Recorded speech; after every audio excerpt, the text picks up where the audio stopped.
धाही रस विशेष जाना तिन नाही। जिसने एक बार कथा सुनकर कह दिया बस बस बस वही कथा वही वक्ता वही व्यास जी एक ही कथा गुनगुनाते रहते हैं, उसने तो कथा के तत्व को पहचाना ही नहीं। वो तो रामकृष्ण का कहानी सुनने के लिए आता है, वो कथा के सारे तत्व को नहीं जानता, क्योंकि वो जानता तो उसके मुख से ये सवाल ही पैदा नहीं होता। इसलिए पीते ही चलो पीते ही चलो पीते ही चलो, जब तक तुम स्वयं उस रस को पीते पीते रसमय ना हो जाओ, पीते ही चलो। महात्मा के प्रसंग को सुनकर के बड़ा आनंद आया था सौनकादि ऋषियों को। उन्होंने सूर्य जी को बड़े सुंदर आसन पे बिठाया और बिठा करके उन 88,000 संत जनों के मध्य से उनका प्रमुख प्रतिनिधि बनकर के सौनक के सामने आए और सौनक जी ने सूर्य से कहा कि हमारा 6 प्रश्न है और हम चाहते हैं कि इन 6 प्रश्नों का आप समाधान करें। ध्यान देना, ये जो 6 प्रश्न है ना प्रारंभ, इन्हीं 6 प्रश्नों के आधार पे भागवत जी की 7 दिन की कथा चलती है। मुख्य यही 6 प्रश्न, अन्य जितने भी प्रश्न आते जाएंगे सब इसके अंतर्गत ही होंगे, पर मुख्य यही 6 प्रश्न है। हम चाहते हैं कि आप हमारे शंकाओं का समाधान करें। बोले देखिए, मैंने कल भी निवेदन किया था कि सच्चा संत वही है जो अपने आप को कभी संत न समझे। सूत जी कहते हैं हमें कुछ नहीं आता, हम कुछ नहीं जानते, पर जो कुछ भी गुरु जी से हमने सुना है उसके अनुसार मैं आप लोगों के शंका का समाधान करने का प्रयास करूंगा, शंका का समाधान करने का प्रयास करूंगा। पर मुझे लगता है कि इंद्रदेव खुशी का ठिकाना नहीं है। देखो भगवान की कथा होते ही वो अपना जलवा दिखाने लगे, जल की कथा होते ही अपना रंग दिखाना शुरू कर दिए।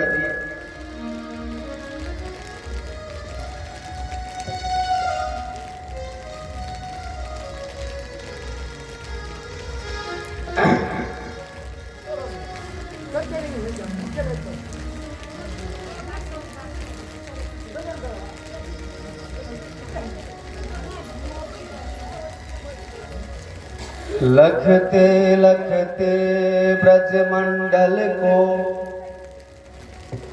अब बीत गए हैं वर्ष 18, पर आए अभी तक पूर्णतया नहीं देख पड़ा मनमोहन प्यार।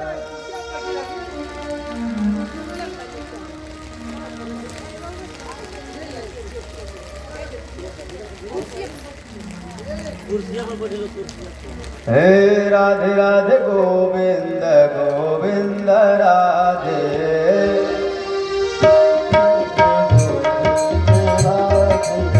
राधे राधे गोविंद गोविंद राधे, राधे राधे गोविंद गोविंद राधे, गोविंद राधे गोपाल राधे, गोविंद राधे गोपाल राधे, गोविंद राधे राधे गोपाल राधे, गोविंद राधे राधे गोपाल राधे, राधे राधे गोविंद गोविंद राधे, राधे राधे गोविंद गोविंद राधे। देखना इंद्रियों के न घोड़े भगे, इंद्रियों के न घोड़े भगे, चाहे संयम के कितने भी घोड़े लगे, संयम के कितने भी घोड़े लगे। अपने रथ को सुमार्ग लगाते चलो, अपने रथ को सुमार्ग लगाते चलो, अपने रथ को सुमार्ग लगाते चलो, अपने रथ को सुमार्ग लगाते चलो। कृष्ण गोविंद गोपाल गाते चलो, कृष्ण गोविंद गोपाल गाते चलो, कृष्ण गोविंद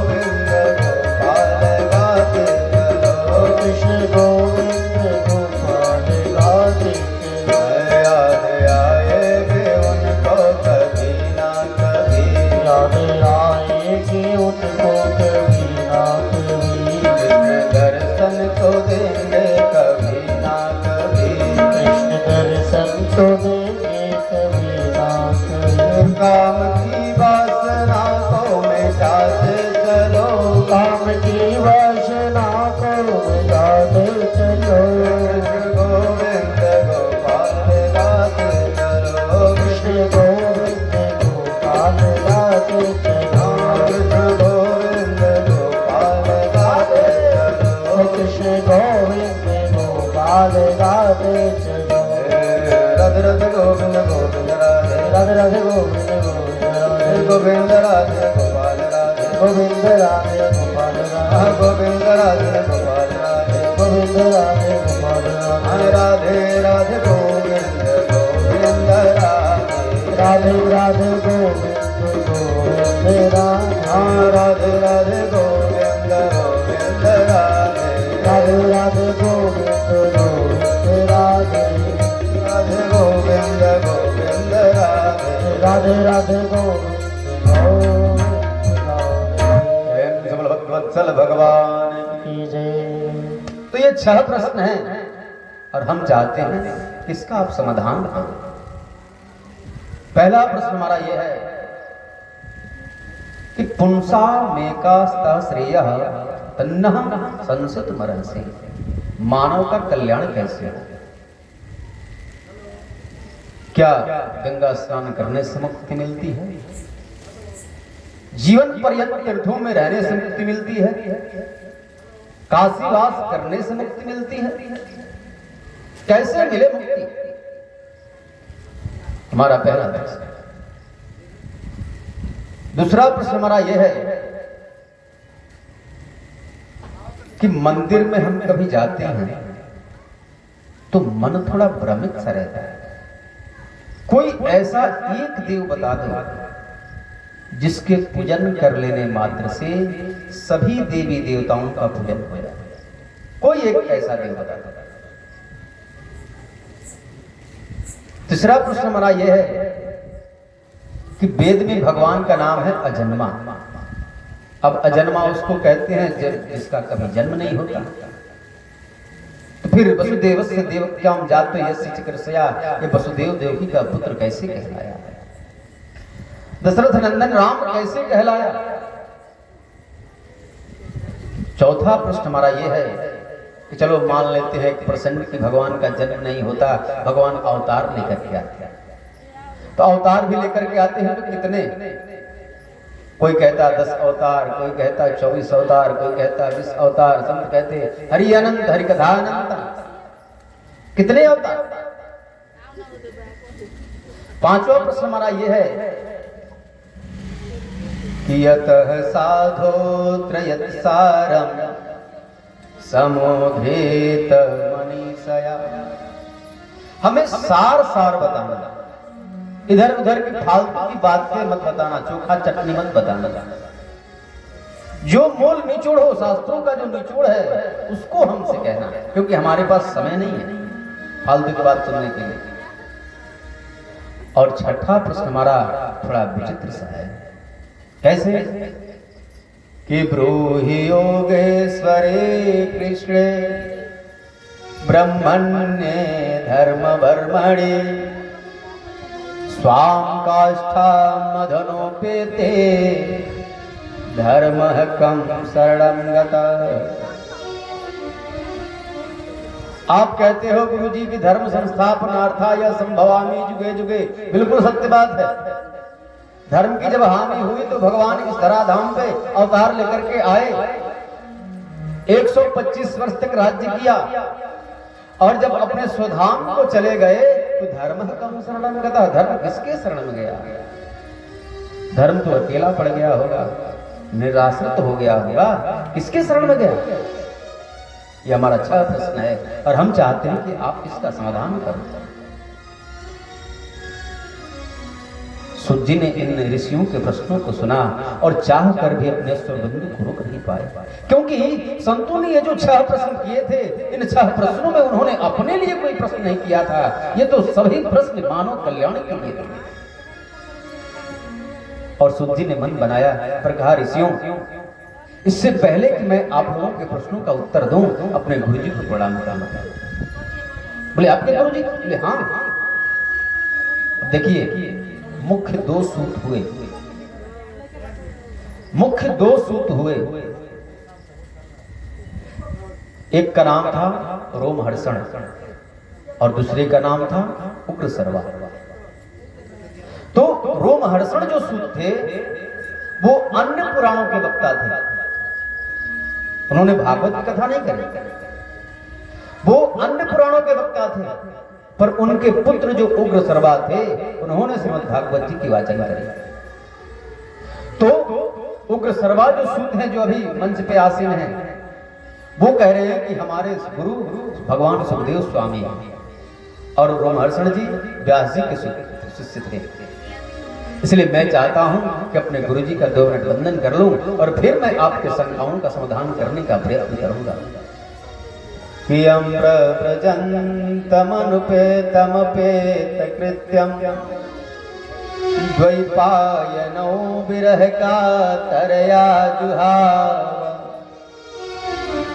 पुत्रेति तन्मयतया तरवोऽभिनेदु तं सर्वभूतहृदयं मुनिमानतोऽस्मि यस्वानुभावमखिलं श्रुतिसारमेकम् अध्यात्मदीपमदितिं त्रिशतां गतोऽन्धम् संसारिणां करुणयाः पुराणगुह्यं तं व्याससूनुमुपयामि गुरुं मुनिना।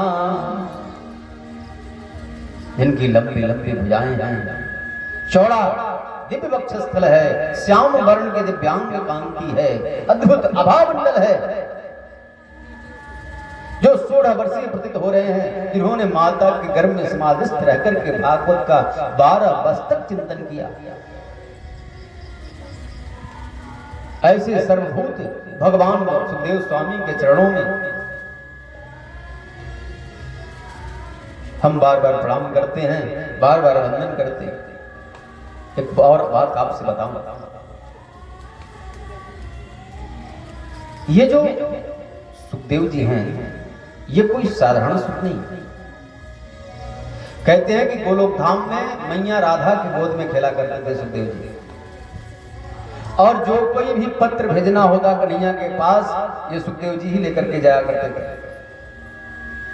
एक दिन मैया राधा ने कहा, बेटा अब तुझे पृथ्वी लोक जाना चाहिए। बोले नहीं मैया मैं पृथ्वी लोक नहीं जाता। बोले क्यों? अरे वहां विष्णु की माया घेर लेगी।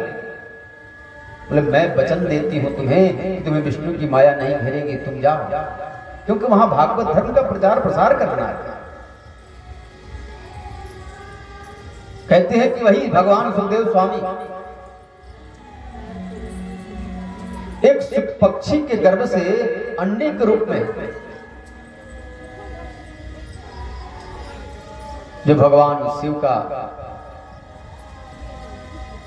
क्षेत्र है अमरनाथ धाम, वहां पे एक पक्षी के गर्भ से अंडे के रूप में पड़े। जब इधर नारद जी को यह बात पता चली कि भगवान सुखदेव स्वामी का प्राकट्य होने वाला है, तो मुझे कुछ लीला तो करनी पड़ेगी। एक बात आपसे बोलूं, नारद जी की सबसे बड़ी खासियत क्या है? आज तक आप एक भी ऐसा प्रमाण नहीं दे सकते कि जिसको नारद जी मिले हो और उसको भगवान का दर्शन नहीं हुआ हो। जिसका एक बार नारद जी ने टिकट कंफर्म कर दिया उसको भगवान मिलेंगे, ये पक्की बात है। नारद का मतलब ही होता है ज्ञान, और नारद का मतलब होता है अज्ञान। नारद ज्ञान दियति इति नारद, और नारद अज्ञानम दियति खंडयति इति नारद। नारद का मतलब ज्ञान भी होता है और नारद का मतलब अज्ञान भी होता है। पर हमारे ब्रज में तो कहे नारद, जिसका टिकट नारद जी ने कन्फर्म कर दिया, भगवान की भी मजाल नहीं कि उसको वो दर्शन ना दे। भगवान का भी गंदान नहीं, इसलिए हमें तो कुछ लीला करनी पड़ेगी। और एक तो बात ये है, कहते हैं कि भगवान के मन का ही नाम नारद है। भगवान को कोई भी काम कराना होता, नारद जी तुरंत वहां पहुंच जाते। अमरनाथ धाम गए, वहां जाकर के देखा तो बाबा तो माला सटका रहे हैं, अटाई पे बैठे और मैया अंदर भोग बना रहे थे। जैसे ही अंदर प्रवेश किए कक्ष में, मैया सती ने देखा, अरे नारद जी भले आप आए, आजकल आप आते नहीं, क्यों, क्या बात है?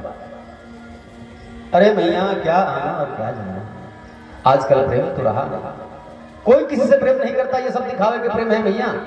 आजकल केवल लोभ भरा है, वास्तविक प्रेम कोई नहीं करता। बोले देखो आप कुछ भी कहो, मेरे पति तो मुझसे बहुत प्रेम करते हैं।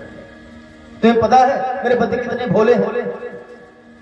आपको तो पता है नारद जी कि कान में जो मंत्र मिलता है गुरु मंत्र, वो किसी को बताना नहीं चाहिए, पर मेरे पति इतने भोले हैं कि वो भी मुझे बता देता है। बताओ इनसे बड़ा भोला कोई होगा?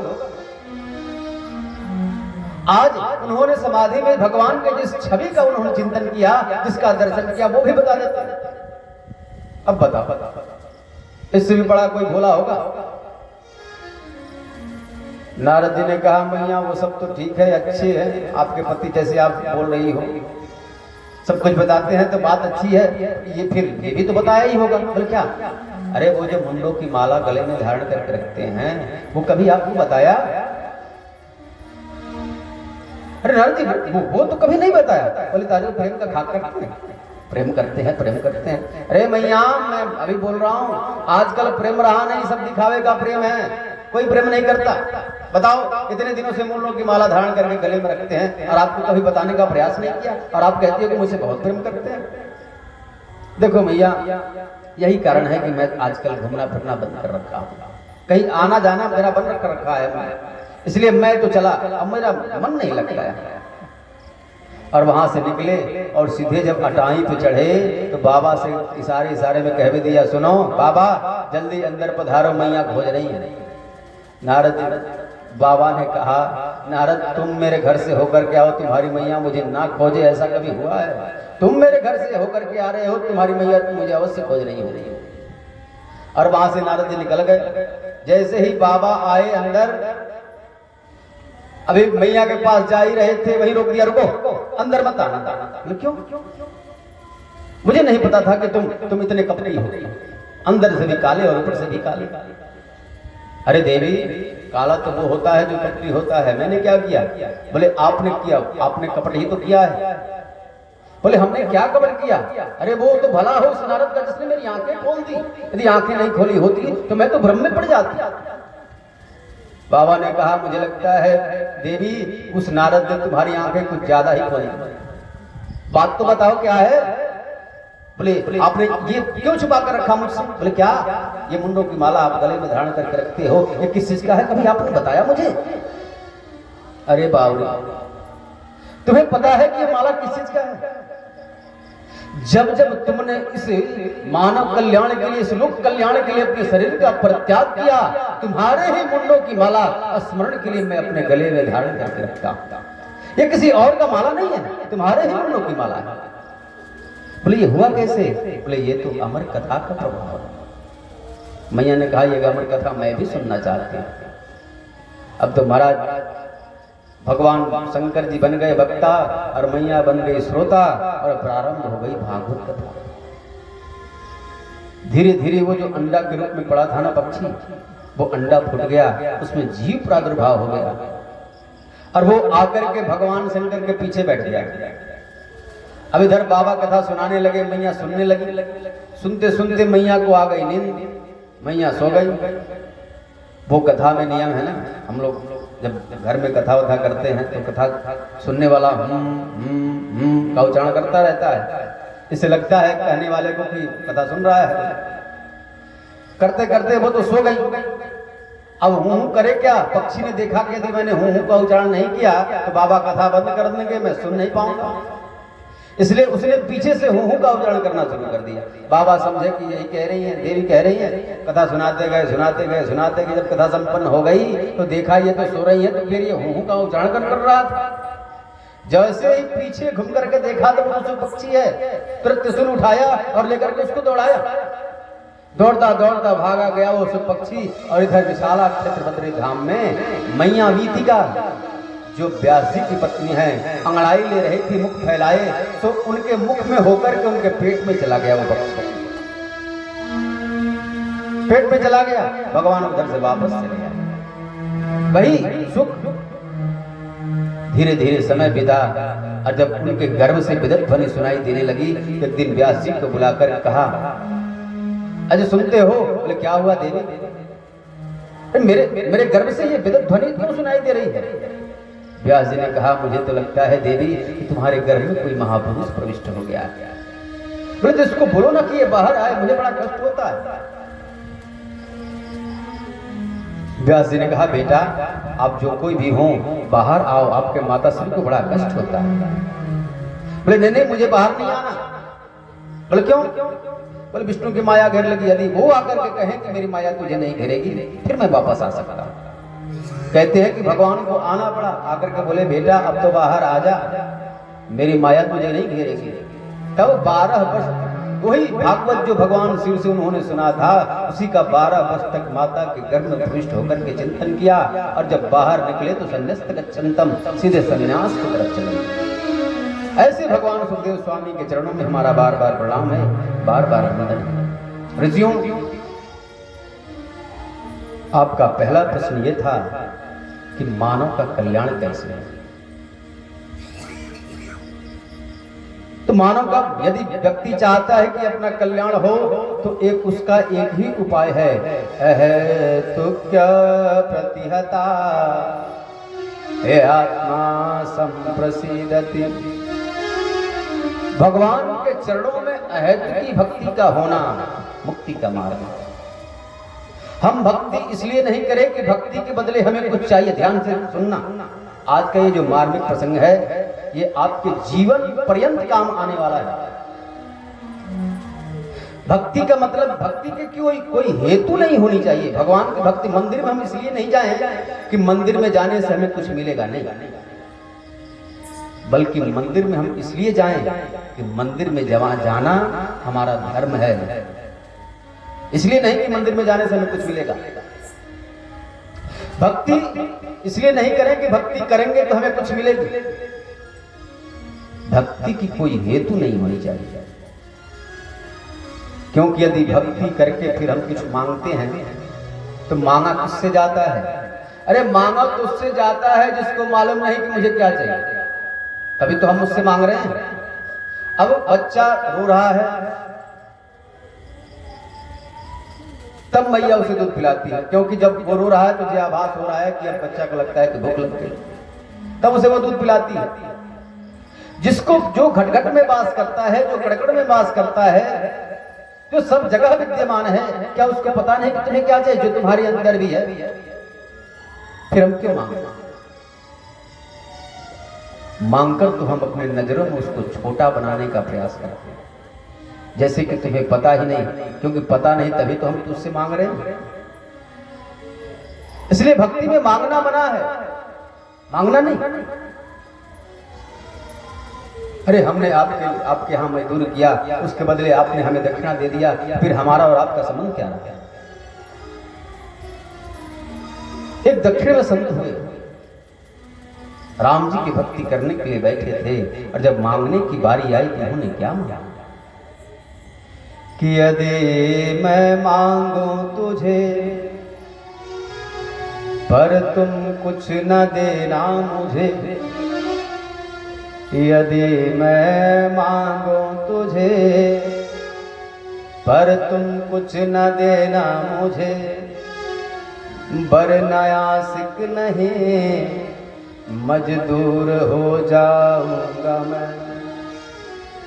कहते हैं राम जी, यदि मैं आपसे कुछ मांगने की गलती करूं भी तो आप मुझे देने की गलती नहीं मत करना, वरना मैं आशिक नहीं, मैं भक्त नहीं, मैं मजदूर बन जाऊंगा।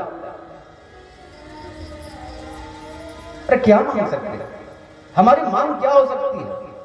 इस राज्य का मालिक होना मांग लेंगे, इससे भी बड़ी हुई तो इस देश का मालिक होना मांग लेंगे, उससे भी नहीं तो इस ब्रह्मांड का मालिक होना मांग लेंगे। इससे बड़ी मांग तो हमारी हो ही नहीं सकती। पर ध्यान देना, मांगोगे तो वही मिलेगा जो तुमने मांगा है, उसमें भी यदि भक्ति तुम्हारी सफल है तब। पर नहीं मांगने पर जब वो अपने स्तर से देगा तो ऐसा देगा जिसका तुमने कभी कल्पना न की है। इसलिए मांगना मना है, भक्ति में मांगना नहीं। बोले फिर ये मांगना शब्द क्यों बना? जब मांगना मना है तो मांगना शब्द क्यों बना? बोले मांगना बना मांगने के लिए, फिर आप मांगने को तो मना करते हो। बोले पहले ये तो जानो कि मांगना क्या है। भगवान से नहीं मांगना, भगवान को मांगना, और वो भी यदि हृदय में हो कि भगवान मुझे मिले तो मांगने की आवश्यकता नहीं, समय आने पर खुद मिल जाएगा। इसलिए व्यक्ति यदि चाहता है कि उसकी मुक्ति हो तो तस्मात् केनाप्य पायेन मनः के निवेशे, भगवान के चरणों में अहत की भक्ति होनी चाहिए। भगवान पागल है, 2 रुपये का कपूर ले लिया, जला लिया, लेकर के पहुंच गए मंदिर में, और सुख संपत्ति घर आवे, कष्ट मिटे तन का। पागल? अरे जब सौदा ही करना है तो हिसाब से करो। 2 रुपए के कपूर में तुम्हारा सुख भी आ जाए, संपत्ति भी आ जाए, सारा कष्ट भी मिट जाए। पागल बना रहे हो भगवान को। इसलिए मांगना मना है, भगवान से नहीं मांगना, भगवान को मांगना। दूसरी बात, मंदिर में हम कभी जाते हैं तो मन थोड़ा भ्रमित सा रहता है। एक ऐसा कोई देवता बता दो जिसके पूजन कर लेने मात्र से सभी देवी देवताओं का पूजन हो जाए। एक ऐसा कोई देवता बता। सबसे पहले तो ऋषियों, एक मंदिर के प्रांगण में ज्यादा प्रतिमाएं नहीं होनी चाहिए। एक मंदिर के प्रांगण में ज्यादा प्रतिमाएं होंगी, ज्यादा मूर्तियां होंगी तो इससे मन भ्रमित होता है। किसका? जिसको शास्त्र में पैठ नहीं है, जिसको शास्त्र का ज्ञान नहीं है। एक बुढ़िया थी, बहुत बड़ी भक्ता, 2 रुपए का चनौरी ले लिया, 1 लोटा हेडपंप का जल ले लिया, लेकर के चल दी पूजन करने। जब अंदर गई मंदिर में, भगवान शिव का दरबार, वहां 2 चनौरी चढ़ा दी, थोड़ा सा जल चढ़ा दिया, आगे बढ़ी, हनुमान जी मिले, हनुमान जी को भी थोड़ा सा जल चढ़ा दिया, चनौरी चढ़ा दी, आगे बढ़ी, दुर्गा जी मिले, उनको भी थोड़ा सा चनौरी चढ़ा दिया, जल चढ़ा दिया, आगे बढ़ी तो चनौरी भी खत्म, जल भी खत्म। पर अभी राम दरबार तो ऐसे ही रह गया, ये कृष्ण दरबार तो ऐसे ही रह गया। अब मन में वो विचार कर रही है, देखो राम जी क्या सोचेंगे, सबको कुछ ना कुछ चढ़ा गई, मुझे तो ऐसे भूखे ही मार गई। अरे सबको उसको चढ़ाना था तो कम से कम हमारा भी ख्याल कर लेती, हमारे बारे में उसने सोचा नहीं, सबको कुछ ना कुछ चढ़ा गई, हमें ऐसी भूखी छोड़ के चली गई। तो मंदिर में ज्यादा मूर्तियां रहने से मन भ्रमित हो ही जाता है। इसलिए पहली बात तो ये कि जीवन में सबसे पहले इष्ट बनाओ। इष्ट का होना जीवन में बहुत जरूरी है। एक तो वो जिस देवता को आप सबसे ज्यादा मानते हो, विश्वास, पूजन सबकी करो पर निष्ठा एक में रखो। या दूसरा, जो आपको गुरु मंत्र मिलता है ना कान में, तो जिस देवता का मंत्र आपको मिलता है वही आपके इष्ट है, उन्हें में अपनी निष्ठा रखो। पूजन सबकी करो पर निष्ठा एक में रखो। ऐसा नहीं कि हम शंकर जी के उपासक हैं तो राम जी को गाली दे, दुर्गा जी को गाली दे, नहीं। पूजन सबकी करनी है पर निष्ठा केवल एक में रखनी है। पूजन सबकी करो, मांगो केवल एक से जो आपका इष्ट हो, नहीं तो वही होगा।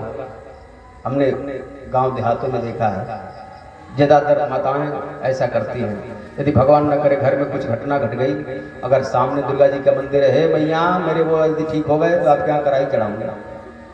अभी ये कहकर लौट ही रही थी तब तक ब्रह्म बाबा मिल गए, बाबा यदि मेरे वो ठीक हो गए तो आपके यहाँ से जाम कराऊंगा।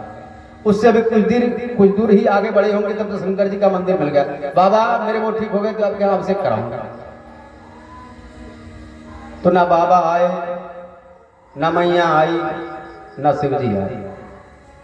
एक में विश्वास हो तब तो कोई आवे, अब तुम्हें तो सबको भागना है। एक बार की बात है, 2 लोग जा रहे थे नाव पे सवार, और नाव जब बीच नदी में आई तो उस उफान आ गया नदी में। नदी में जब उफान आ गया तो एक ने जोर से चिल्लाया, हे बजरंगबली मेरी रक्षा करो। तुरंत नाव झटका और वो बाहर आ गया। और एक ने कहा, हे बाबा मेरी रक्षा करो। अब शंकर जी दौड़े रक्षा करने के लिए, तब तक कहता है, हे दुर्गा जी मेरी रक्षा करो। अब शंकर जी वहीं से लौट गए। अब दुर्गा जी आने लगी। दुर्गा जी जैसे आधे रास्ते पर आई थी तो कहता हे बजरंगबली मेरी रक्षा करो। दुर्गा जी वहीं से लौट गए। अब हनुमान जी आने लगे। जैसे हनुमान जी कुछ देर आए ही होंगे, हे शंकर राम जी मेरी रक्षा करो। अब हनुमान जी वहीं से लौट गए, राम जी आने लगे। ये आने जाने के सिलसिला में उसका नाम वहीं डूब गया और उसी में डूब करके वो मर गया, क्योंकि एक में विश्वास तो उसका था नहीं। और एक में जिसका विश्वास था उसने कहा हे बजरंगबली मेरी रक्षा करो। हनुमान जी आए और उसको उठाया, ला करके किनारे रख दिया, वो बच गया। इसलिए विश्वास, भरोसा, निष्ठा केवल एक में होनी चाहिए, हजारों में नहीं। अरे पतिव्रता स्त्री का मतलब ये नहीं कि पति को प्यार करे, ससुर जी को गाली दे, देवर को गाली दे, नहीं। पतिव्रता स्त्री का मतलब ये नहीं है। पति तो पति है, पति का स्थान कोई थोड़ी न ले सकता है। पर इसका मतलब ये नहीं कि ससुर जी को गाली दे, देवर को झाड़ लगावे, बसुर को गाली सुनावे, नहीं। प्रेम सबसे करने हैं। प्रेम करने से कोई घट थोड़ी जाता है। अरे पति तो पति है, पति का स्थान कोई थोड़ी ले सकता है। सेम वही कंडीशन भक्ति में भी है। पूजन हमें सबकी करनी है, पर निष्ठा केवल एक में रखनी है जो हमारा इष्ट है। किसको पूजें और किसको छोड़ें। कोई ऐसा एक देव बता दो जिसके पूजन कर लेने मात्र से सभी देवी देवताओं का पूजन हो जाए। तो कहते हैं कि वैसे तो व्यक्ति यदि विद्वान बनना चाहता है तो भगवान शंकर की उपासना करे, क्यों विद्या कामस्तु गिरिशम। यदि व्यक्ति धनवान बनना चाहता है तो मनो की उपासना करे। व्यक्ति के घर में हमेशा कलह मचा हो, दाम्पत्य जीवन हमेशा कलह में रहा हो, तो माता सती की उपासना करे। यदि कोई सुंदर बनना चाहता है तो गंधर्वों की उपासना करे। राजपद पाना चाहता है तो इंद्र की उपासना करे। प्रश्न कर दिया महाराज, और किसी का कोई कामना ना हो वो बोले वो श्रीमन नारायण की उपासना करे। बोले क्यों? जब कोई कामना है ही नहीं तो उपासना काहे बात की? तो कहते हैं कि अकामः सर्व कामो वा मोक्ष काम उदारधी तीव्रेण भक्ति योगेना यजेत पुरुषः परम। अकामः सर्व काम। व्यक्ति के पास अनेक कामना हो तो भी और निष्कामी हो तो भी ये जो मानव शरीर मिला है ये उपासना के लिए ही मिला है। अरे संतति उत्पन्न तो हम जानवर भी करते हैं, हम भी करते हैं। भोजन वो भी करते हैं, हम भी करते हैं। दिनचर्या जैसे उनका है वैसे हमारा भी है। उनमें और हम में अंतर क्या है? बस एक ही अंतर है, उपासना करने की सामर्थ्य हम में है पर उनमें नहीं है। ये मानव शरीर केवल उपासना के लिए मिला है। इसलिए अकामः सर्व कामो वा मोक्ष कामोदारधी तीव्रेण भक्ति योगी ना यजेत पुरुषं परम। उपासना कहते हैं कि जैसे एक वृक्ष को, अब आप बताओ, अगर यदि कोई वृक्ष है नन्हा सा है और उसको जीवित रखना है, उसको बढ़ाना है, उसको हरा भरा रखना है, तो आप जल कहाँ डालते हो? वृक्ष में जल आप कहाँ डालते हो? उसके जड़ में डालते हो ना। आप उसके पत्ते में डालते हो, डाली में डालते हो, शाखाओं में डालते हो, कहाँ डालते हो? जल में, जड़ में ही तो जल डाला जाता है। और केवल जड़ में जल डालने से पूरा वृक्ष सिंचित हो जाता है, पूरा वृक्ष हरा भरा हो जाता है। वैसे ही मूलम विष्णुदेवानाम यत्र धर्म सनातनः। जैसे पूरे वृक्ष का मूल वो जड़ है और जड़ में पानी डालने से पूरा वृक्ष संचित हो जाता है, वैसे ही सनातन धर्म के मूल जो है वो श्रीमन नारायण है। केवल नारायण की उपासना कर लेने मात्र से सभी देवी देवताओं का उपासना हो जाता है। जब ब्राह्मण पंडित जी सब पूजन कराते हैं तो अंत में आपने एक श्लोक सुना होगा कि आकाशात् पतितं तोयं यथा गच्छति सागरं सर्वदेव नमस्कारं केशवं प्रतिगच्छति। जैसे जब बादल से जल प्रवाहित होता है, गिरता है, तो छोटे बड़े नदी नालों से होते हुए जाकर के समुद्र में विलीन हो जाता है, वैसे ही सर्वदेव नमस्कारम, सभी देवताओं का जो पूजन है, पाठ है, नमस्कार है, वो केशवम प्रतिगच्छति, भगवान कृष्ण में जाकर के विलीन हो जाता है। वहीं से हमें फल की प्राप्ति होती है। अंत में आपने सुना भी होगा, पूजन आप करवाते होंगे तो कि जब जब कोई भी देवी देवता का पूजन हो, अंत में हम कहते हैं कि जब जब कर्म कर्तृक्तानि विष्णु देवतानि अर्पितानि संतु, जो भी काम हमने किया है भगवान नारायण को हम समर्पित कर रहे हैं। अब भगवान नारायण उसके हमारे कर्म के अनुसार हमें फल प्रदान करें। तो मूलम विष्णु देवानाम यत्र धर्म सनातन, केवल श्रीमन नारायण की उपासना कर लेने मात्र से सभी देवी देवताओं का पूजन हो जाता है। तीसरा प्रश्न आपका यह था कि वेद में भगवान का नाम है अजन्मा। अब अजन्मा उसको कहते हैं जिसका कभी जन्म नहीं होता। फिर वसुदेव देवक्याम जाते यस्य कृष्या, वसुदेव देवकी का पुत्र कैसे है? तो मैं आपसे पूछना चाहता हूं ऋषियों कि ईश्वर किसको कहते हैं?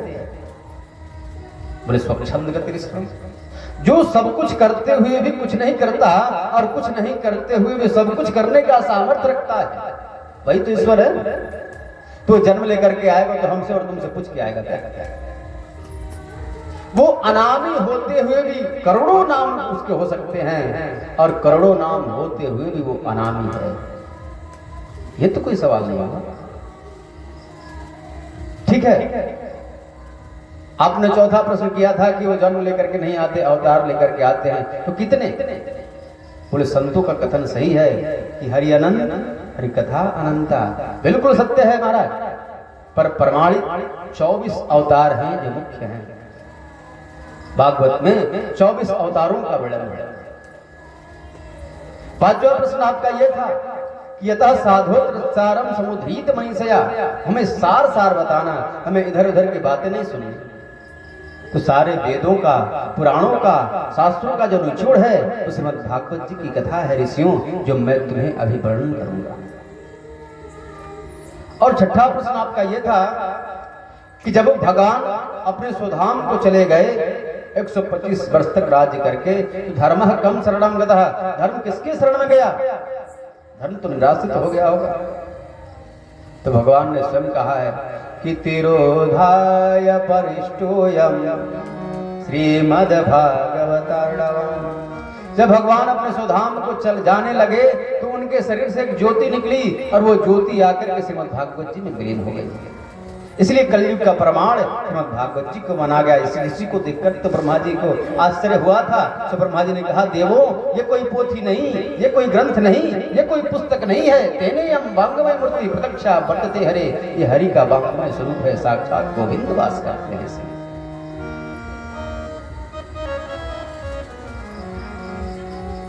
ऋषियों ने कहा, महाराज हमने सुखदेव जी के बारे में तो सुना है, हमने तो यहाँ तक सुना है कि एक बार सुखदेव जी नग्न होकर के, क्योंकि उनके शरीर में कौपिन तक नहीं था, जब तक मातृ गर्भ में रहे 12 वर्ष तक के रहे, और जैसे ही गर्भ से बाहर आए 16 वर्षीय रहे, जीवन पर्यंत 16 वर्ष के ही दिखे, 16 से 17 नहीं हुए।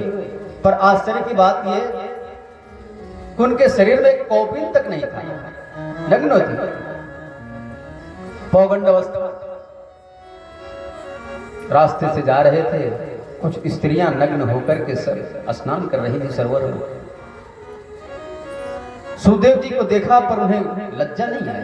सुखदेव जी वही रास्ता पकड़ करके सीधे चले गए। उनके पीछे जो व्यास जी उन्हें पुत्र पुत्र कहकर के दौड़ रहे थे, पीछे जैसे ही ब्रह्मा जी गए, व्यास जी गए, व्यास जी को देखते ही तुरंत वो स्त्रियां बाहर निकली और वस्त्रालंकार धारण करके आकर के चरणों में गिरते हुए कहती हैं, प्रभु यदि वस्त्रालंकार धारण करने में हमसे देरी हो गई हो तो हमें क्षमा कर देना। व्यास जी ने कहा, सुनो, अभी इसी रास्ते से मेरा पुत्र गया, जिसके शरीर में एक कौपिन तक नहीं है, 4 अंगुल का कोई वस्त्र भी नहीं है, नग्न अवस्था में। ऐसे पौगंड अवस्था उस पुरुष को देख करके तुम्हें शर्म नहीं आई, फिर मैं तो तुम्हारे दादा परदादा की उम्र का हूं, मुझे देख करके शर्म कैसा? बोले आपको पता है जिसके बारे में आप बोल रहे हो वो क्या है? अरे जिस सुखदेव के बारे में आप कह रहे हो व्यास जी, उसको तो ये भी पता नहीं कि स्त्री क्या होती है और पुरुष क्या होता है। अब जिसको स्त्री पुरुष के संबंध के बारे में पता ही नहीं है, उसके सामने चाहे आप जितना भी वस्त्र धारण करके जाओ या नग्न अवस्था में जाओ, क्या फर्क पड़ने वाला है? पर आप तो इस संसार से जुड़े हुए हो, आप तो इस संसार से लगे हुए हो, इसलिए आपको देख करके हमें शर्मा सकती है, पर आपके पुत्र को देख करके नहीं। वही तो, यही सब सुनकर तो इनका भ्रम टूटा व्यास जी का, और अपने पुत्र को लौटा करके नहीं ले गए। तो ये सब तो हमने सुना है हमारा,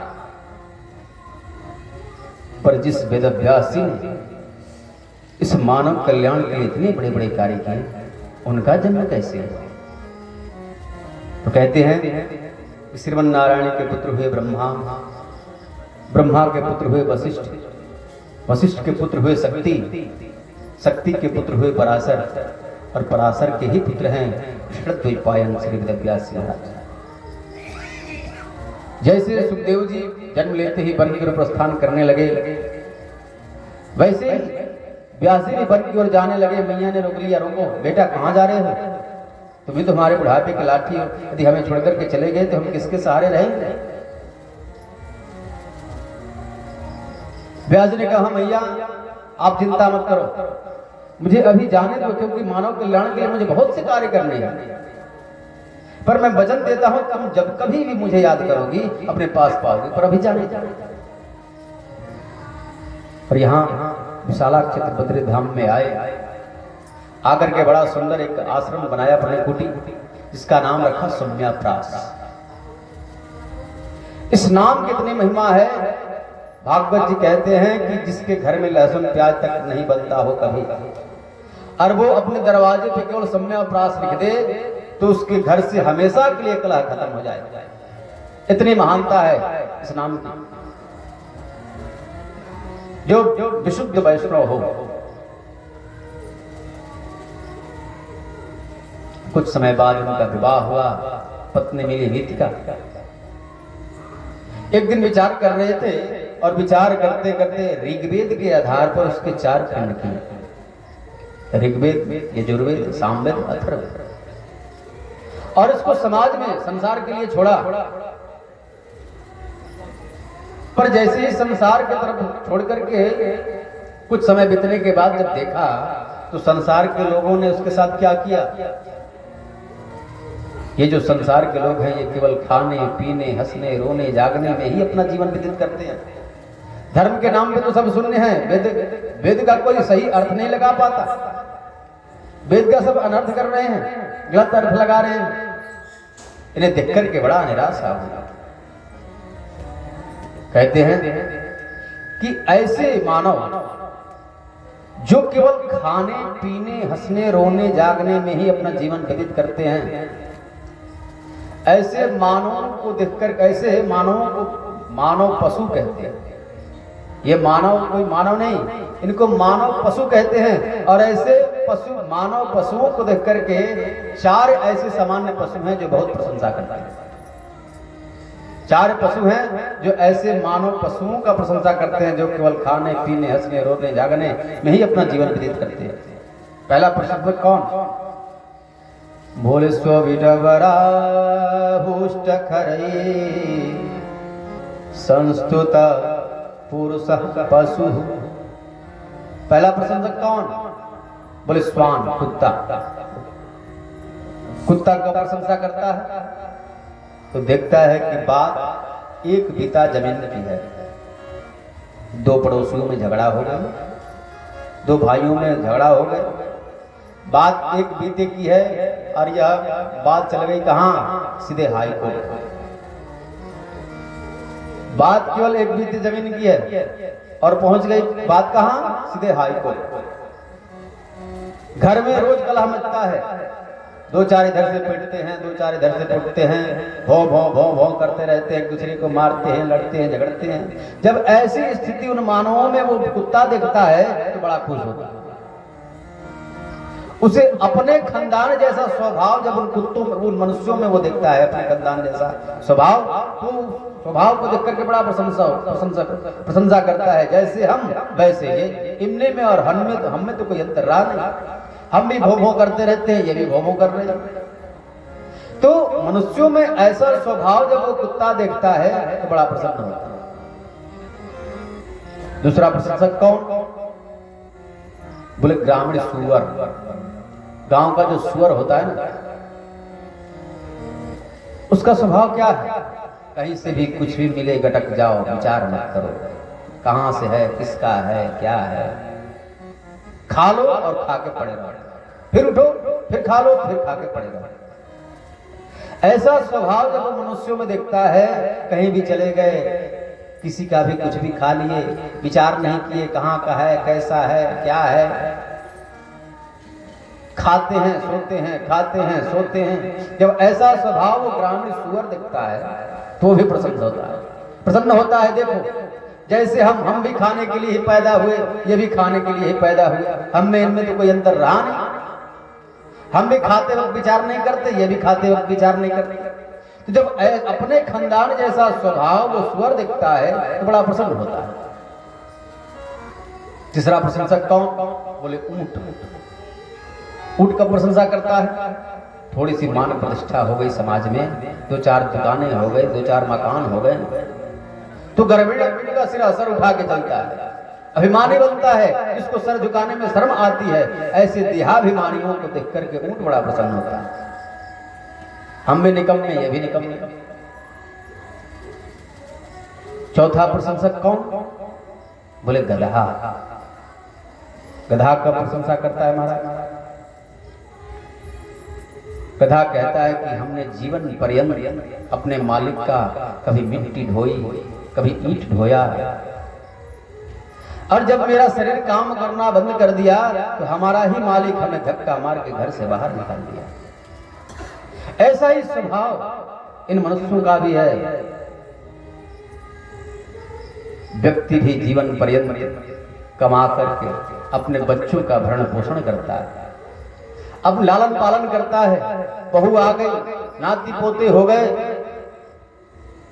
अब उसके ही परिवारी जन धक्का मार के और उस बुढ़े व्यक्ति को, जिसने जीवन पर्यंत जब तक उसका शरीर काम किया तब तक उसने खिलाया पिलाया, सबका लालन पालन किया, सबका भरण पोषण किया, और जब उसका शरीर काम करना बंद कर दिया तो उसके ही जने, उसके ही पुत्र पौत्र उसे धक्का मार के घर से बाहर निकाल देते।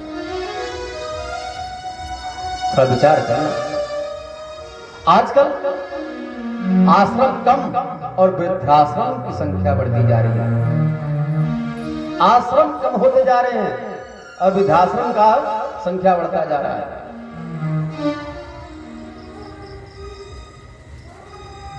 थोड़ा विचार करना। जैसा स्वभाव हम आज अपने माता पिता के साथ कर रहे हैं, हमारा भी बालक धीरे धीरे बढ़ रहा है। वो भी यही सब देख रहा है जो हम आज अपने माता पिता के साथ कर रहे हैं, कल वो भी देख करके हमारे साथ वही करेगा। ऐसा मत सोचना कि हम कर रहे हैं तो कल हमारा बालक हमारे साथ नहीं करेगा। नहीं, ऐसा नहीं हो सकता। जैसे आप आज अपने माता पिता के साथ कर रहे हो, आप भी अपनी तैयारी कर लो, क्योंकि कल आपके साथ भी वैसा ही होने वाला है।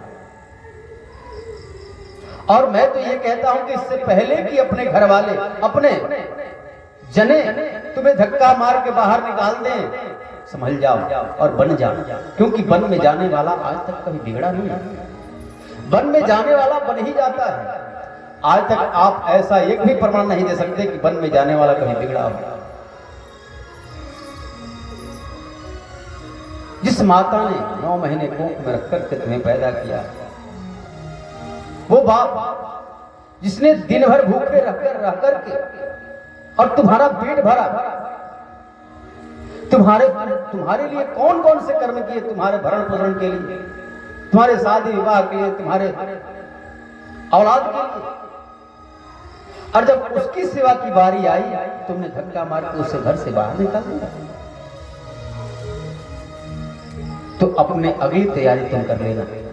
और इससे पहले कि अपने ही घर वाले तुम्हें धक्का मार के बाहर निकाले, तुम बन जाओ। मैं किसी और वन में जाने की नहीं कह रहा हूं।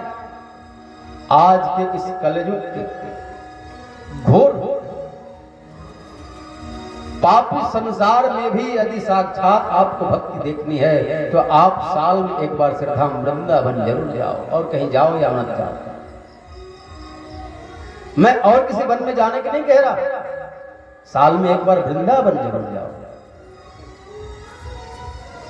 जहां मुक्ति हूं नौन सिखारी लारी, जहां मुक्ति भी नमक जैसी खारी लगती है।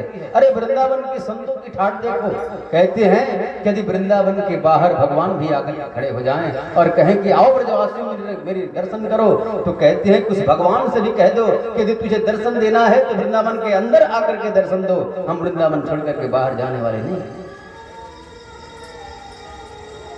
क्या बताएं? कहते हैं वृंदावन के संत कहते हैं कि कीर्ति सुता के पग पग में प्रयागराज, कीर्ति सुता के पग पग में प्रयागराज, केशव की केली कुंज कोटि कोटि काशी है, जमुना में जगन्नाथ रेणुका में रामेश्वर, दर दर पे पड़ रहे अयोध्या के वासी हैं, दर दर पे पड़ रहे अयोध्या के वासी हैं। गोपिन के द्वार द्वार बसत हरिद्वार, यहाँ बद्री केदारनाथ फिरत दास दासी हैं। स्वर्ग अपवर्ग सुख लेकर हम करे क्या, जानते नहीं हो हम वृंदावन वासी हैं, जानते नहीं हो हम वृंदावन वासी हैं। हमें इस स्वर्ग और अपवर्ग के सुख से क्या करना? हमारे लिए तो हमारा वृंदावन बिहारी हमारे पास है, यही हमारे लिए बहुत है, हमें और कुछ नहीं चाहिए। ऐसी ठाटवा तो इससे पहले कि घर वाले धक्का मार के बाहर निकाले, एक बार वृंदावन जरूर जाओ। वृंदावन की कृतियों को मैं कैसे सुनाऊं, क्या सुनाऊं, आगे वर्णन आएगा, सुनेंगे आप लोग। तो कोई फायदा नहीं हुआ। वेद की रचनाओं करने के बाद फिर वेद के आधार पर उन्होंने धीरे धीरे करते करते 17 पुराणों की रचना कर डाली। फिर भी ऐसा मन में हो रहा है कि मैंने कुछ किया ही, मन में असंतोष है। फिर महाभारत की रचना करी, कोई फायदा नहीं। निराश होकर के बैठे थे, तब तक अचानक अंतर हृदय से आवाज आई कि संत की प्रतीक्षा करो। और जैसे ही हृदय से आवाज आई संत की प्रतीक्षा करो, नेत्र को खोला तो सामने नारद जी आ गए। और जैसे ही नारद जी आए कि पराशर्य महाभागा भवता कच्चिदात्मना परितुष्यति शारीरा आत्मा मानसैव वा। हे पराशर नंदन वेदव्यास जी, आपके मुखमंडल पे इतना चिंता क्यों, क्या बात? बोले नारद जी क्या बताएं, हमने इस मानव कल्याण के लिए बहुत से कार्य किए, बहुत सी रचनाएं करी, पर इतना रचना करने के बावजूद भी मुझे लगता है कि मैंने कुछ नहीं किया। ऐसा क्यों मेरे साथ हो रहा है? नारद जी ने कहा, अब तक आपने जितनी रचनाएं करी वो एक लेखक बनकर के करी है, और जब तक किसी लेखक की कोई लेखनी महापुरुष पढ़कर के आनंदित ना हो जाए तब तक उस लेखनी का कोई महत्व नहीं है। इसलिए अपना मन अधीर न करते हुए, अपना मन असंतोष न करते हुए, मेरी मानो तो इस बार लेखक बन करके नहीं, एक भक्त बन करके रचना करो। मुझे पूर्ण विश्वास है कि जो तुम्हें चाहिए, जो तुम्हें कमी खल रही है, उसकी पूर्ति अवश्य हो जाए। आपको पता है, यदि संत कृपा कर देना व्यास जी तो कुछ भी संभव है। और संत जन तो कहते हैं कि यदि संत जनों में यह प्रश्न उठा कि भगवंत कृपा बड़ी कि संत कृपा, संतों ने कहा नहीं, संत कृपा बड़ी, क्योंकि संत कृपा के यदि फेविकोल लग जाए तो भगवंत कृपा खींचा हुआ चला जाता है। इसलिए संत कृपा बड़ी। और तुम्हें ये जो शरीर तुम्हें दिख रहा है व्यास जी, तुम्हें पता है कि मैं क्या था?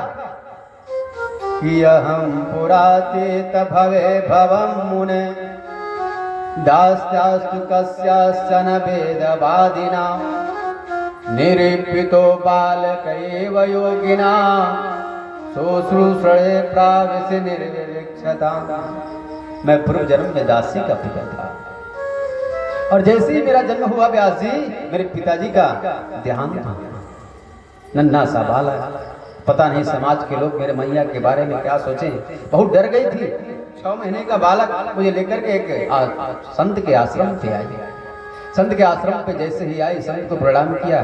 बोले बाबा, मैं समाज से बहुत डर रही हूँ, पता नहीं मेरे साथ क्या सा बर्ताव लोग करें, इसलिए आप ही कोई रास्ता सुझाओ। संत ने कहा, देवी तुम्हें चिंता करने की आवश्यकता नहीं। तुम्हें पता है तुम कहाँ आ रही हो? तुम आई हो आश्रम में, जहाँ आने के बाद सारा शर्म खत्म हो जाता है। उसी का नाम तो आश्रम है, इसलिए तुम यहाँ आकर के निश्चिंत होकर के रहो। तुम्हें किसी बात की कोई आवश्यकता, आश्चर्य करने की आवश्यकता नहीं और चिंता करने की आवश्यकता नहीं। सुनो, वो संत गृहस्थ संत थे, पत्नी वाले संत थे। अंदर जाओ, हमारी पत्नियां हैं, वो जो कुछ भी तुम्हें कहें उसको करो और यहाँ निश्चिंत होकर के रहो। धीरे धीरे समय बीतता गया। चतुर्मास का समय आया। उस संत के कुटिया पे कुछ संत बाहर से आए चतुर्मास का सत्संग करने के लिए। मैं भी उसमें जाता, उनका सत्संग सुनता। धीरे धीरे मेरे अंदर भी वैराग्य आने लगा। वैराग्य आने लगा। एक दिन मैंने संतों से कहा, बाबा, मेरा मन है कि आप लोग जब यहाँ से चलो तो मुझे भी साथ में लेकर के चलो, क्योंकि अब मेरा मन लगता नहीं है। और देखो व्यास जी, मेरी कहने की देरी ना भाई, पता नहीं कैसे मेरी मैया को यह बात पता लग गई। मेरी मैया दौड़ी भागी आई और आकर के संतों से कहती है, बाबा, ये मेरे बुढ़ापे का लाठी है, यही तो एक सहारा है मेरा। यदि इसको भी आप लेकर के चले गए तो मैं किसके सहारे जीवित रहूंगा? इसलिए यदि इसको आप लेकर के चले गए तो मैं मर ही जाऊंगा, मैं जीवित नहीं रहूंगा। संतों ने सोचा, विचार किया। देखो, बच्चा बालक कह रहा है कि मैं जाऊंगा, मैं रहूंगा नहीं। मैया कह रही कि यदि मेरा बालक चला गया तो मैं जीवित नहीं रहूंगी, क्या करें?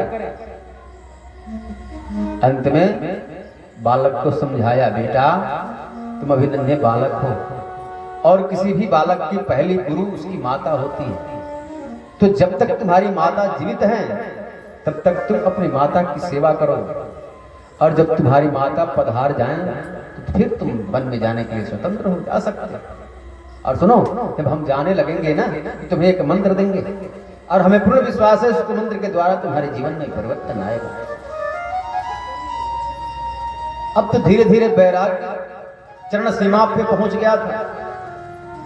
सो रहे थे और सोते सोते सो गए, सोचने लगे कि अब मैया पधार जाती तो ही अच्छा होता। और उनके सोचने की देरी ना भई। हुआ क्या कि एकदा निर्गताम गेहां दुह्यन्तीं निशिगां पथि सर्पोदश पदा पृष्ठा कृपणः कालजोदिता।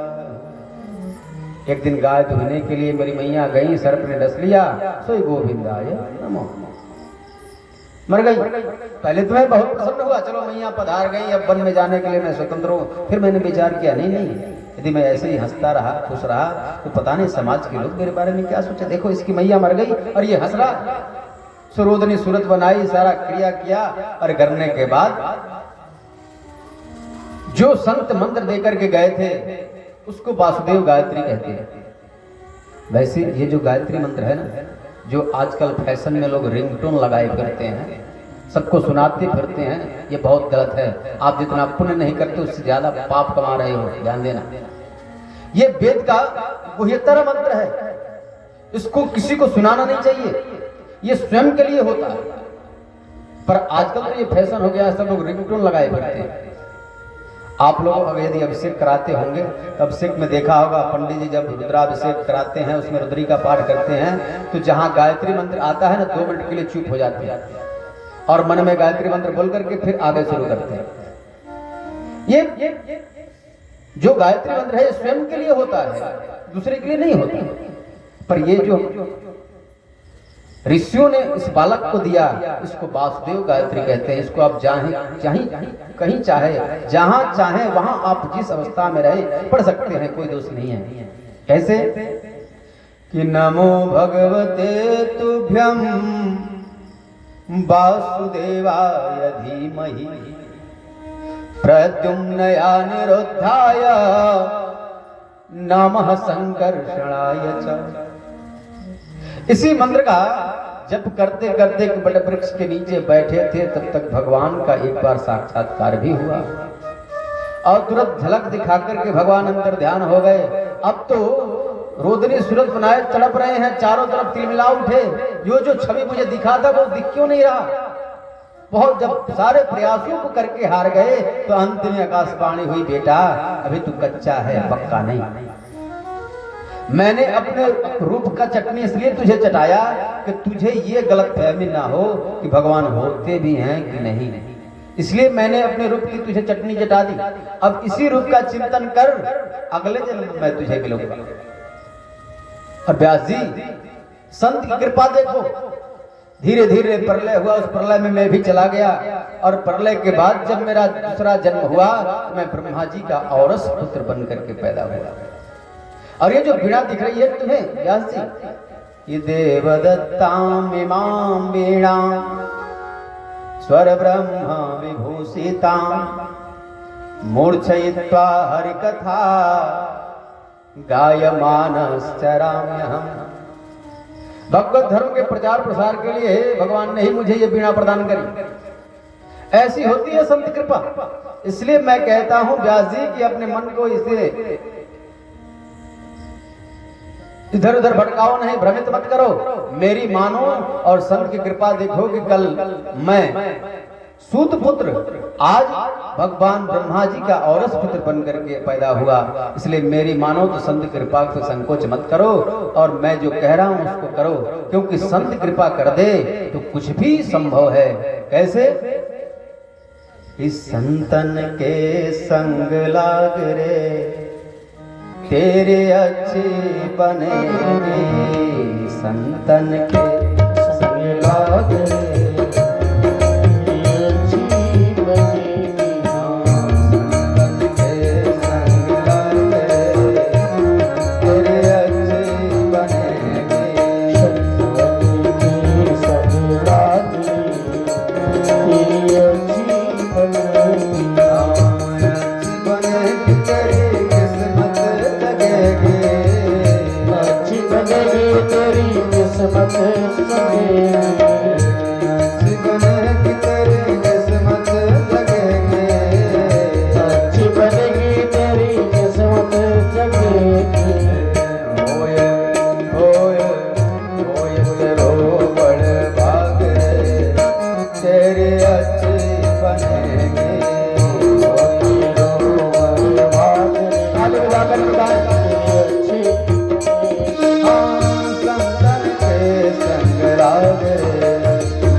पुण्य कमाए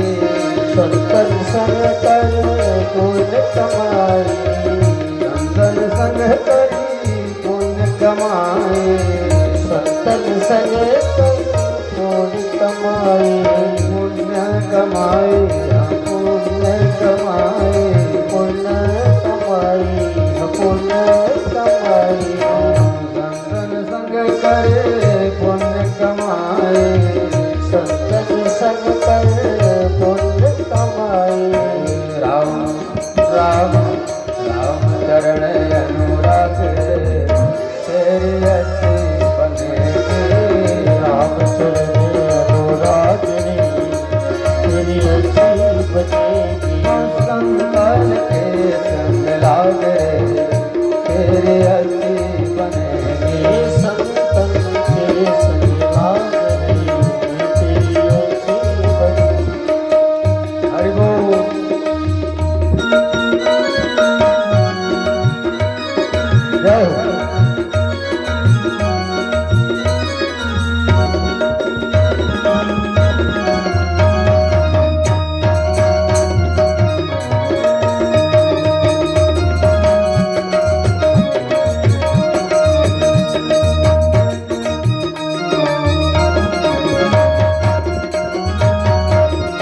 गई।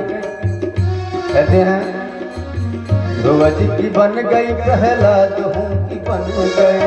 ध्रुव जी की बन गई प्रहलाद हूँ की बन गई। ध्रुव जी की बन गई प्रहलाद हूँ की बन गई।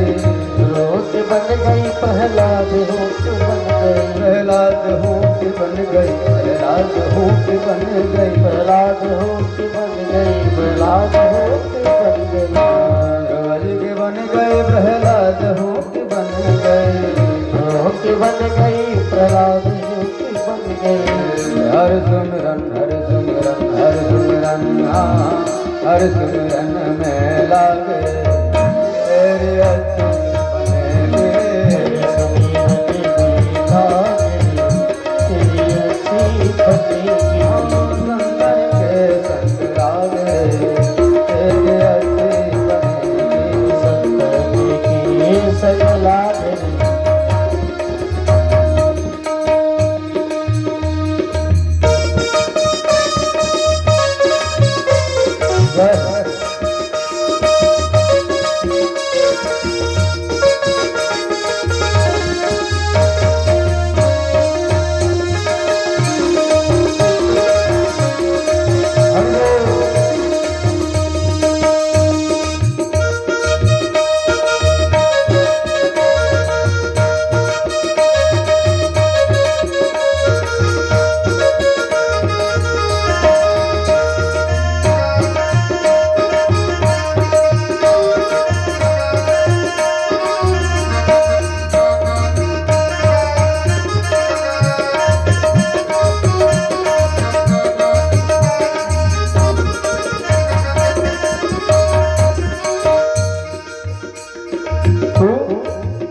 सरोवर का हंस है और यहाँ इस संसार कीचड़ रूपी संसार में आया, फंस गया। तेरा रंग काला हो गया तो अपने आप को काला समझता है। अपने रूप को पहचान, हम तुम्हें पहचान, तुम्हारा पहचान कराने आए हैं। तुम मान सरोवर का हंस है, यहाँ इस संसार रूपी कीचड़ का कागा नहीं है। अपने स्वरूप को पहचान, हम तेरा पहचान कराने आए हैं। कहते हैं कागा से तो है हंस करेंगे। कागा से तो है हंस करेंगे। कागा से तो है हंस करेंगे। कागा से तो है हंस करेंगे। हंस करेंगे हाँ हंस करेंगे। हंस करेंगे हंस करेंगे। कागा से तो है हंस करेंगे। कागा से तो है हंस करेंगे। मिट जाए सब तेरी दाग तेरी अच्छी बनेगी।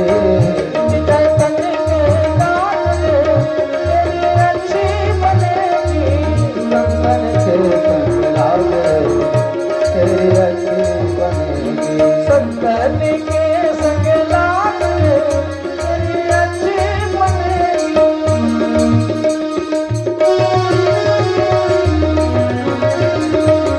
हरि बोल।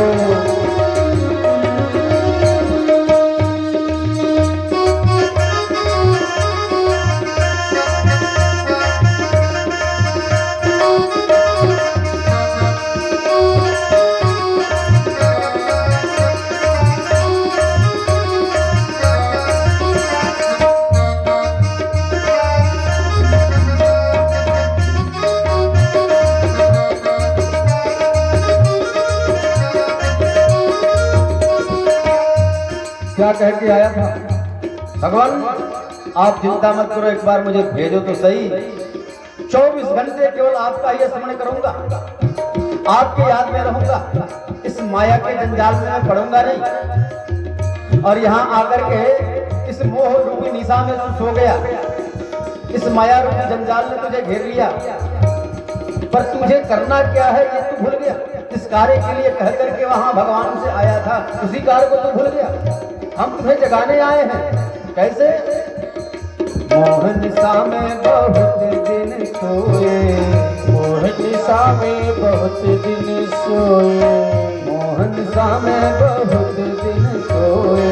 मोहन निशावे बहुत दिन सोए, बहुत दिन सोए, बहुत दिन सोए, बहुत दिन सोए, बहुत दिन सोए। मोहन सामे बहुत दिन सोए, मोहन सामे बहुत दिन सोए। जाग जाग जाग सके तो अब जागे, तेरी अच्छी बनेगी। जाग सके तो अब जाग दे, तेरी अच्छी बनेगी। कंकन के संग जाग दे, तेरी अच्छी बनेगी। कंकन के संग जाग दे, तेरी अच्छी बनेगी।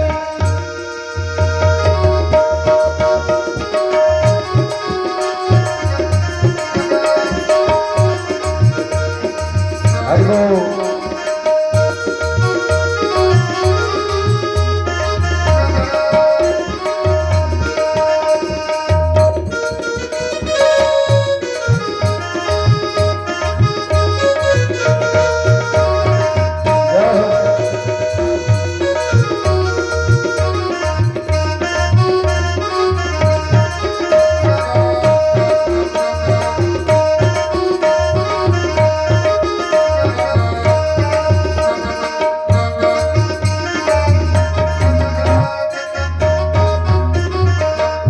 हरि हरि। कहत कबीर श्याम सुमिरन में, कहत कबीर शाम सुमिरन में, कहत कबीर राम सुमिरन में, कहत कबीर राम सुमिरन में, राम सुमिरन में, घनश्याम सुमिरन में, राम सुमिरन में, घनश्याम सुमिरन में, राम सुमिरन में, घनश्याम सुमिरन में, राम सुमिरन में, घनश्याम सुमिरन में। कहत कबीर श्याम सुमिरन में, कहत कबीर शाम सुमिरन में।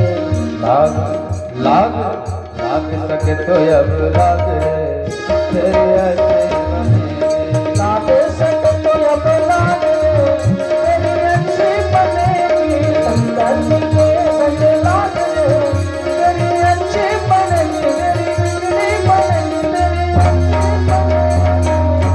बोल संत भगवान की। जय हो। नारद जी ने कहा, व्यास जी मेरी मानो, तो एक भक्त मान करके अपने आप को और मैं जो कह रहा हूं उसकी रचना करो। नारद जी ने अपने 3 उंगली को निकाला और व्यास जी के हृदय में स्पर्श कराते हुए और चतुश्लोकी भागवत का ज्ञान बना दिया।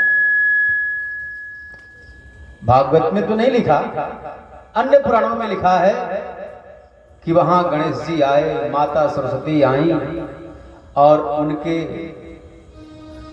सहयोग से श्रीमद् भागवत जी की उस चतुश्लोकी भागवत का 18,000 श्लोकों में व्यास जी ने वर्णन किया। अब यह 18,000 श्लोक बनकर तैयार तो हो गए, पर इसको सुनाया किसको जाए? इसका अधिकारी कौन है?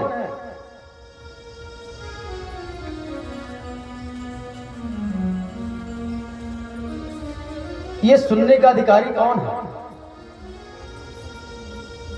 एक ने कहा, महाराज विश्वामित्र जी को बुलाते हैं, बहुत अच्छे समय। व्यास जी ने कहा, उनमें अब सब तो और सब तो ठीक है, एक ही कमी। बोले क्या?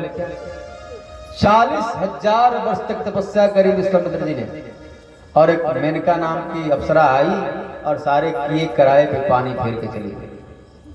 तो काम पे तो विजय प्राप्त किया नहीं, तो महाराज दुर्वासा ऋषि को बुला देते।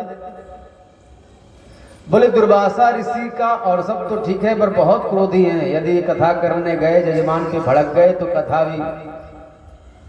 कथा फिर कभी हो नहीं पाएगी, इसलिए क्रोध पे उन्होंने विजय प्राप्त नहीं किया। तब तक अचानक याद आया, इस भागवत को सुनने का अधिकारी तो मेरा पुत्र है सुखदेव, पर उसको सुनाया कैसे जाए? क्योंकि वो तो निर्गुण ब्रह्म के सत्ता में लीन है, वो तो निर्गुण ब्रह्म को मानता है, सगुण को तो मानता ही नहीं। कैसे सुनाया जाए? पर इन्हें भागवत पे पूर्ण विश्वास था। अपने शिष्यों को 2-4 श्लोक दे दिया लिख करके और कहा कि जाकर के इसको वन में इर्द गिर्द गुनगुनाओ। मुझे पूर्ण विश्वास है कि यह श्लोक सुनेगा तो मेरा पुत्र खींचा हुआ चला आएगा।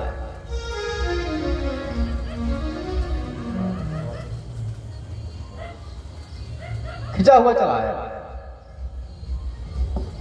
अब व्यास शिष्यों ने वो 2-4 श्लोक जो उन्होंने सुना था वो ले जाकर के वन में गुनगुनाने लगे। पहला श्लोक गुनगुनाया कि बरहा पीडम नटवर वपुः कर्णयोः कर्णिकारम् बिभ्रतवासः कनककपिशम् वैजयन्तीं च माला रन्ध्रान् वेणुरधर सुधया पूरयन् गोपवृन्दये बृन्दारण्यं स्वपदरमणम् प्राविशद्गीतकृतिः। प्रहा मतलब मोरपंख, आपीट मतलब मुकुट, जिन्होंने मोरपंख का मुकुट धारण करके रखा है। बरहा पीटम नटवर बपु, जो नटों में बरश्रेष्ठ बपु शरीर है इनका। कर्णयो कर्णिकारम, 2 कानों में 1 कनेर का पुष्प। वैजयंती च माला, जिन्होंने वैजयंती का माला धारण करके रखा है। जिसके सामने ब्रह्मानंद और विश्वानंद अणु हो जाए, ऐसे वेणु को अपने अधर से सटाए निनाद करते चल रहे हैं। और जब नगर पांव होकर कोई वृंदावन में विचरण कर रहे हैं तो ब्रजवासी उनकी कृतियों का गान करते चल रहे हैं। सुखदेव जी ने तो एक बार सुना और उनका ध्यान भी टूटा, लेकिन फिर मन में विचार कर रहे हैं कि ऐसा सरल वेशभूषा है तो ऐसा स्वभाव भी होगा, ये कोई जरूरी नहीं है। फिर ध्यान में लग गए तो दूसरा श्लोक सुनाया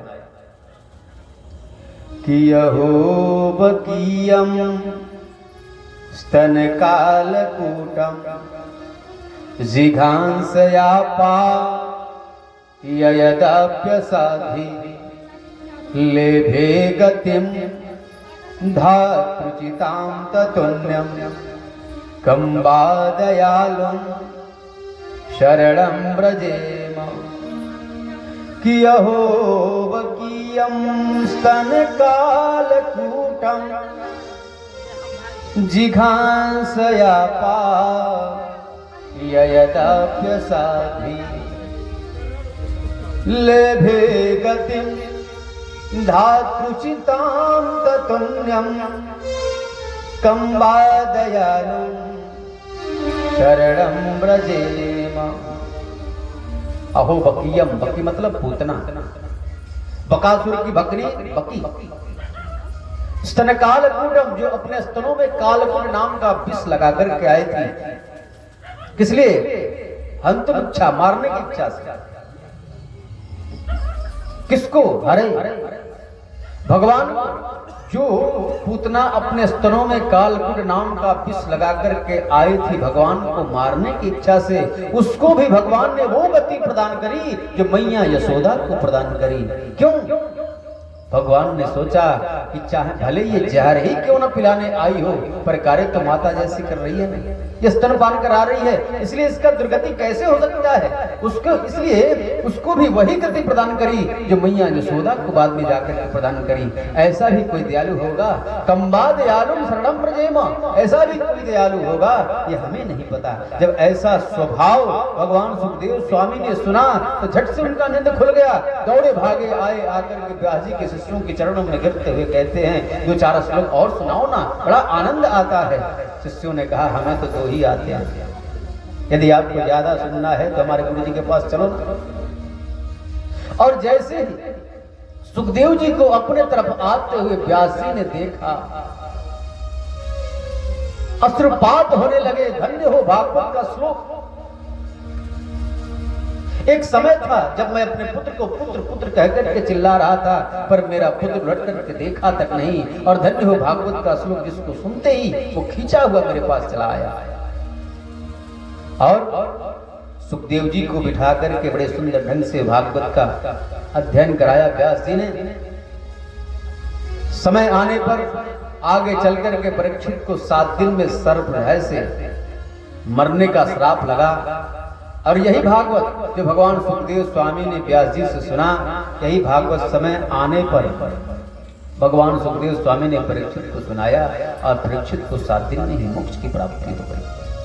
बोल भागवत भगवान की। बोले महाराज ये परीक्षित कौन थे और इनका जन्म कैसे हुआ? बोले आज ही सब जान जाओगे तो कल क्या जाना।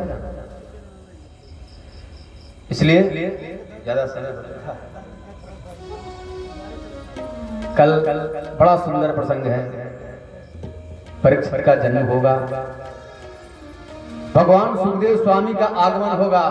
अभी भी ये भूमिका ही चल रही है, क्योंकि भगवान सुखदेव स्वामी तो कल मंच पे बैठेंगे। क्यों? अब तक जो भी श्रोता और वक्ताओं की आपने कथा सुनी, ये तो प्रारंभिक थे। जो भागवत के मुख्य श्रोता हैं वो है परीक्षित, और भागवत के जो मुख्य वक्ता हैं वह है भगवान सुखदेव स्वामी, जो कल मंच पे आसीन होंगे। आइए आरती करें। आरती करने के बाद प्रसाद लेकर ही सब लोग घर जाएंगे। बिना प्रसाद के कोई घर नहीं जाएगा। ध्यान देना, प्रसाद का मतलब क्या होता है? प्रसाद में 3 अक्षर हैं। प से होता है प्र से प्रभु, स से साक्षात और द से दर्शन। जिसके पान करने से भगवान के दर्शन का अनुभव हो उसी का नाम प्रसाद है। इसलिए बिना प्रसाद लिए आप लोग घर नहीं जाएंगे। आइए आरती। सभी लोग खड़े हो जाए अपने स्थानों पे और थोड़ा व्यासपीठ के समीप आ जाए। आप लोग थोड़ा सा आगे आ जाए।